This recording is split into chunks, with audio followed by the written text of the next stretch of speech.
How to cancel your order on Amazon. Hello everyone, this is Max. Welcome back to another tutorial video. So let's start without wasting any time. Also make sure to watch this video till the end.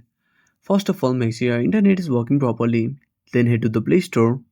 Now tap on the search icon at the bottom right corner. Tap on the search bar and type Amazon. Now click on search. Now tap on Amazon Shopping and make sure to update to the latest version. After updating, simply tap on open. Now wait for some time. Now tap on You at the bottom of your screen. Now click on your orders on this page. Now wait for some time. Now select the order you want to cancel. Simply tap on the order. Again, wait for some time. Now here you can find an option for cancel order. Simply tap on it. Again, wait for some time. Now tap on cancel checked items. Now again, wait for some time.